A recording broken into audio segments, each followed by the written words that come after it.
अस्सलाम नाज़रीन, मैं हूं लुकमान अली और आप देख रहे हैं मेरा यूट्यूब चैनल। नाज़रीन, आज पाकिस्तान को पहले ओडीआई मैच में भी बदतरीन शिकस्त हुई है और इस शिकस्त के बाद मैं इस नतीजे पर पहुंचा हूं। शायद आप भी यहां पर पहुंचे हों कि आकिब जावेद कोई नॉर्मल इंसान नहीं लगता।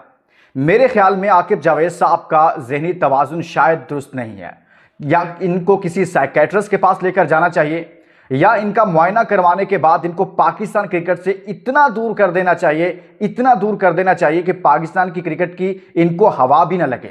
ये पाकिस्तान की क्रिकेट को साहब तबाह करने आए हैं। इतनी बदतरीन सिलेक्शन की है।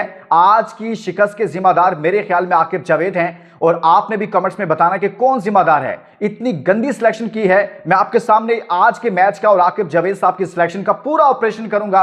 आपने मेरा साथ देना है। और देखिए, आपको जब यह पता चल जाता है ना कि आपके पास एक जेन्युइन स्पिनर मौजूद है, एक जेन्युइन विकेट टेकर मौजूद है सुफियान मुकीम की सूरत में, तो आप पार्ट टाइम बॉलर्स की तरफ क्यों गए? पार्ट टाइम बॉलर्स ने 118 रन दिए 10 ओवर्स में। सलमान अली आगा और इरफान ने 5-5 ओवर्स करवाए। क्यों जरूरत महसूस हुई सुफियान मुकीम की मौजूदगी में कि उसे स्क्वाड में नहीं रखा और पार्ट टाइम बॉलर पर इन्हिसार किया गया? 4 फास्ट बॉलर और स्पिनर टीम में है ही नहीं, वो स्पिनर जिसने परफॉर्म करके दिया था। मैं आपके सामने आज की मैच की मुकम्मल डिटेल रखूंगा, लेकिन आगे बढ़ने से पहले दोस्तों, मैंने लास्ट वीडियो में बाबर आजम से मुतालिक आपसे सवाल रखा था आपके सामने कि कितने रन करेंगे। सब दोस्तों ने भरपूर पार्टिसिपेट किया, लेकिन जिन्होंने बिल्कुल ठीक तुक्का मारा और ठीक अंदाजा लगाया वो 78 रन किए। वो दोस्त, उनका नाम मैं आपके सामने रखूंगा कि जिन्होंने कहा कि 78 रन करेंगे। बाकी दोस्त भी बहुत सारे करीब करीब रहे, लेकिन उनका ताल्लुक किस शहर से है, किस टाउन से है, मैं उनका नाम, उनका शहर का नाम इस वीडियो में आपके सामने रखूंगा। और साथ में आपने कमेंट्स में जाकर ये जरूर बताना है, ये जरूर बताना है कि बाबर आजम ने अच्छा परफॉर्म किया, लेकिन आज की शिकस्त के जिम्मेदार आकिब जावेद हैं। इनको पाकिस्तान क्रिकेट से दूर किया जाना चाहिए। पूरा मैच आपके सामने रखता हूं, लेकिन एक चीज बाबर आजम के फैंस के लिए सुनिएगा और इस सुनने के बाद इस वीडियो को शेयर कर दीजिएगा। बाबर आजम जिस वक्त आउट हुए वो चौथी विकेट थी पाकिस्तान की, और बाबर आजम के आउट होने के बाद 20 मिनट आउट होने के बाद पाकिस्तान की पूरी टीम पवेलियन लौट गई। यानी कि जब तक बाबर आजम क्रीज पर थे तो पाकिस्तान के हाथ में था मैच।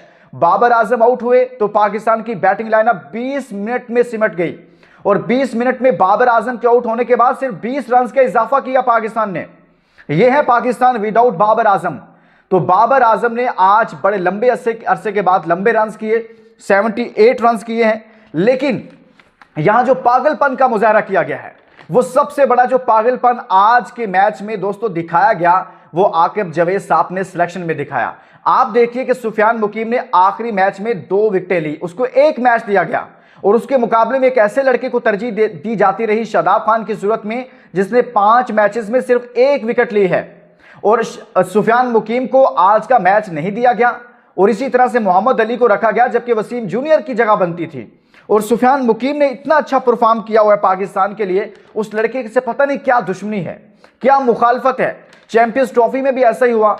पूरा पाकिस्तान कहता रहा कि आकिब जावेद साहब आप सुफियान मुकीम को शामिल कर लें, लेकिन आकिब जावेद साहब की अना इतनी बड़ी थी, इतनी बड़ी थी कि पाकिस्तान उनकी इस फैसले के नतीजा में चैंपियंस ट्रॉफी से पहले 4 रोज में बाहर हो गया। अभी भी यह बंदा पाकिस्तान की क्रिकेट को तबाह कर रहा है। अभी भी ये शख्स पाकिस्तान की क्रिकेट का बेड़ा गर्क कर रहे हैं, और कोई अपनी जिम्मेदारी लेने के लिए तैयार नहीं। और बड़े कह रहे हैं कि हम सीख रहे हैं, हम लर्न कर रहे हैं, हम एक नई टीम बना रहे हैं। भाई, नई टीम तो आप बना रहे हैं कि एक गली के बंदे को भी पकड़कर आप बंदा कहें ना, अपने मोहल्ले में, अपने टाउन में, अपनी सोसाइटी में, अपने शहर में, कि उसे कहें कि यार ये जो थोड़ी सी सूझबूझ रखता है, ये स्क्वाड है, इसमें से बेस्ट प्लेइंग 11 बना दो मुझे। वो आपको सुफियान मुकीम को कभी ड्रॉप करता हुआ दिखाई नहीं देगा। लेकिन आकिब जावेद साहब पता नहीं किस साइंस के साथ ये साइंसदान साहब खेल रहे हैं कि जहां जिसकी जरूरत होती है वहां उसको खिलाते नहीं है। इसी तरह से चैंपियंस ट्रॉफी में खिलवाड़ किया। इस स्क्वाड के अंदर सुफियान मुकीम की मेरिट पर जगह बनती है, आपने कैसे उसे ड्रॉप कर दिया? उस लड़के को जब जब आपने मौका दिया उसने परफॉर्म करके दिया है। अगर दोस्तों पाकिस्तान की क्रिकेट इस दहाने पर पहुंच गई है कि अगर आपने पाकिस्तान की क्रिकेट को बचाना है, तो आपको आकिब जावेद साहब को, मैं इस नतीजे पर पहुंचा हूं कि उनको पाकिस्तान की क्रिकेट से दूर करना पड़ेगा, वरना वो बहुत नुकसान कर देंगे पाकिस्तान क्रिकेट का। यह हकीकत है। आप देखें ना कि कौन नहीं कह रहा कि यार ये सिलेक्शन गलत हुई है। आपको क्या जरूरत पड़ी थी? अगर पार्ट टाइम बॉलर्स ना होते और सुफियान मुकीम पाकिस्तान के प्लेइंग 11 में होता तो आज जो 118 रन पार्ट टाइम बॉलर्स ने खाए हैं वो कम से कम 70 रन कम होते। 344 रन जो न्यूजीलैंड ने पहले खेलते हुए किए हैं वो 270 280 पर आउट होता और आपके सामने एक आसान टारगेट होता और आप उसको अच्छे अंदाज में उसके करीब पहुंचते और उसको जीतने के चांसेस ज्यादा होते।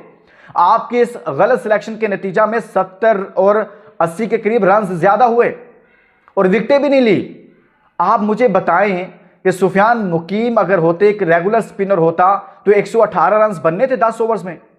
वो जैसे बाकी बॉलर्स ने मार खाई है, 50-50 रन दिए हैं, तो वो भी 50 रन अगर ज्यादा से ज्यादा 50-55 रन खाता ना, 118 रन तो ना खाता वो 10 ओवर्स में, और फिर आपको ब्रेक थ्रू भी दिलाता, अहम विकेटें भी आपको लेकर देता। तो आपने सुफियान मुकीम की जगह पर ये जो साइंसदान बनकर साइंस लड़ाई है ना अपनी, और पार्ट टाइम बॉलर पर इन्हिसार किया और उनको फेंटा पड़ा है। आप ये देखिए सलमान अली आगा को 5 ओवर में 67 रन पड़े हैं। ये सुफियान मुकीम को अगर 67 रन पड़ जाते 10 ओवर्स में तो समझ में आता है। ये 5 ओवर में 67 रन खा रहे हैं। इरफान खान न्याजी ने साथ में 5 ओवर्स करवाए और 51 रन दिए। यानी कि पाकिस्तान टीम के कैप्टन को भी ये समझ नहीं आती कि यार मेरे पास 4 बॉलर मुझे दे दी है, 5वां मेरे पास बॉलर ही नहीं है, तो मैं ये कैसे ओवर पूरे करूंगा? और ये तो पार्ट टाइम है, इनसे आप 10 ओवर पूरे कैसे करवाएंगे? ये तो स्टैंड बाय हैं कि आप बीच में कुछ 2-3 ओवर, 1-2 ओवर किसी से निकलवाना है तो आप सलमान से करवा लेते, लेकिन आपने पूरा एक बॉलर ही स्किप कर दिया। उसका खुमियाजा आपने भुगता कि पाकिस्तान टीम न्यूजीलैंड से पहला मैच हार गई और आपने 344 रन करवा दिए।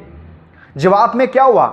जवाब में इतना बड़ा टारगेट देकर, और एक और बात सुनिएगा, बड़ी अहम चीज है, इसी पिच पर 46 वनडे मैचेस खेले गए हैं, ठीक है, और इस ग्राउंड में, और 46 जो आखिरी वनडे मैचेस खेले गए हैं उसमें दूसरी इनिंग्स में 240 से ज्यादा रन नहीं बन सके। और पाकिस्तान ने क्या किया? पहले टॉस जीता और फील्डिंग के लिए चले गए। जबकि वहां का ट्रैक रिकॉर्ड यह है कि वहां पर जो सेकंड इनिंग है उसने आज तक 240 से ऊपर रन ही नहीं किए। 46 मैचेस में ऐसा हुआ है। क्या हम कोई बगैर प्लानिंग के खेल रहे हैं? कोई इनको बताने वाला नहीं है, कोई समझाने वाला नहीं है, कोई ट्रैप नहीं है, कोई ट्रैक नहीं है, कोई रिकॉर्ड नहीं है, कुछ भी नहीं है। अंधे बंदे को नजर नहीं आता, पहले आप एनालाइज नहीं करते कि यार यहां पर कैसे खेलना है। और फिर आपके बाकी बॉलर्स ने भी, सबसे अहम चीज यही है कि जो पार्ट टाइम बॉलर्स ने 118 रन खाए हैं ना, और सुफियान मुकीम को ना खिलाकर आपने बहुत बड़ा ब्लंडर किया, बहुत बड़ी गलती की, और उसका नतीजा पाकिस्तान को भुगतना पड़ रहा है। यार आपको लास्ट मैच जो आपने एक मैच उस लड़के को दिया, सिर्फ एक मैच, T20, आखिरी T20, उसमें भी जब पाकिस्तान हार चुका था, 92 रन हो चुके थे, तकरीबन 127 या 128, 29 रन करने थे न्यूजीलैंड ने, उस वक्त आपने उसे ओवर दिया जब 92 रन बगैर किसी विकेट को गिराए न्यूजीलैंड कर चुका था, फिर भी उसने आपको 2 विकेटें लेकर दे दी, सिर्फ 2 ओवर्स में 6 रन दिए। क्या दुश्मनी है आपको उस लड़के के साथ? क्या मुखालफत है आपकी उस टैलेंटेड यंगस्टर के साथ जो आप उसके साथ ऐसे कर रहे हैं? आपके बाकी बॉलर्स देखिए, और पूरी टीम जो है पाकिस्तान की 271 पर आउट हो गई है। और फिर अंदाजा कीजिए कि आपके जो बॉलिंग लाइनअप है, आकिफ जावेद, आकिफ जो नया लड़का है जिसका डेब्यू हुआ, वो उसमें मुझे नजर आया कि ये पाकिस्तान का फ्यूचर हो सकता है, पाकिस्तान का मुस्तकबिल हो सकता है। मोहम्मद अली, मुझे नहीं लगता ये पाकिस्तान का मुस्तकबिल है, इनको चांस दिया गया, लेकिन उस लड़के ने 10 ओवर में 55 रन दिए। पहला स्पेल तो बहुत खौफनाक किया, आखिर में उसे रन पड़े, 2 विकेट ली है। नसीम शाह ने 10 ओवर्स में 60 रन दिए, 1 विकेट ली है। मोहम्मद अली ने 10 ओवर्स में 53 रन दिए, 1 विकेट ली है। हारिस रऊफ ने 10 ओवर्स में 38 रन दिए, 2 विकेट ली। हारिस ने बहुत अच्छी बॉलिंग की है। सलमान अली आगा और इरफान का तो मैं आपको बता चुका हूं, इनकी तबाही की वजह से पाकिस्तान हारा है, और आकिब जावेद का इन पर इन्हिसार करना और सुफियान को ना खिलाना पाकिस्तान क्रिकेट के साथ आज तबाही का बायस बना है। एक और चीज, दूसरी एंड पर जो बैटिंग की है मोहम्मद अब्बास ने, पाकिस्तानी नयाद न्यूजीलैंड के बैटर्स मोहम्मद अब्बास ने 52 रन 26 बॉल, 52 रन किए हैं 26 बॉल पे, 3 छक्के 3 चौके मारे उस लड़के ने। ऐसे लगता था जैसे अब्बास बड़े लंबे अरसे से सिर्फ पाकिस्तान का वेट करे, तो उसने डेब्यू किया है। ये लाहौर में रहा है। अजहर अब्बास साहब जो पाकिस्तान की फर्स्ट क्लास क्रिकेटर हैं, उनका बेटा है ये। वो लंबे अरसे से न्यूजीलैंड शिफ्ट हो गए और वहां की मुख्तलिफ अकेडमियों में न्यूजीलैंड क्रिकेट बोर्ड के साथ काम कर रहे हैं वो। आप ये देखिए कि उस लड़के को देखकर ऐसे लग रहा था ये जैसे इसने टारगेट ही पाकिस्तान किया हुआ था और बड़े लंबे अरसे से इंतजार कर रहा था, जब भी पाकिस्तान टीम आएगी ना तो मैं ऐसे फेंटा लगाऊंगा। उसने ऐसा मारा है, उसको भी हम उसकी इनिंग को भी सराहते हैं। तो दोस्तों, पाकिस्तान क्रिकेट के साथ जो खिलवाड़ हो रहा है ना, वो बुनियादी तौर पर आकिब जावेद साहब कर रहे हैं, इनसे जान छुड़ा लें जितनी जल्दी हो सकता है। इसके साथ ही इजाज़त दीजिए, अपना बहुत सारा ख्याल रखिएगा, इस वीडियो का ख्याल रखिएगा। जहां से आप वीडियोस देखते हैं अपने शहरों के नाम लेकर, बल्कि मैंने उस लड़के का नाम बताना था, वो मुझे याद ही नहीं रहा, बाबर के, जिसने कहा था कि 78 रन करेंगे। ये है मोहम्मद अरशद कुरैशी, बहरिया टाउन रावलपिंडी से इनका ताल्लुक है। अरशद, आपने कमाल कर दिया यार, आपने लिखा 78 रन बाबर आजम करेंगे इंशाल्लाह, आपने इंशाल्लाह लिखा और बाबर आजम ने इतने रन किए हैं 78 रन। बाकी बहुत सारे दोस्तों ने कहा 70 से 80 के दरमियान, 100 भी काफी सारे दोस्तों ने कहा, किसी ने 30-35, लेकिन बहुत सारे नंबर्स ऐसे थे जो 70 से 80 का बता रहे थे। लेकिन जिसने बिल्कुल एग्जैक्ट वही नंबर दिया जो कि बाबर आजम ने फिर कर दिखाया, तो एक तुक्का मारा था, तो वो बिल्कुल दुरुस्त साबित हुआ है। बहुत शुक्रिया मोहम्मद अरशद कुरैशी रावलपिंडी बहरिया टाउन से, कमेंट्स में उन्होंने ये राय दी थी और उनकी राय बिल्कुल दुरुस्त साबित हुई है। इसके साथ ही इजाज़त दीजिए और अपना बहुत सारा ख्याल रखिए। अल्लाह हाफ़िज़।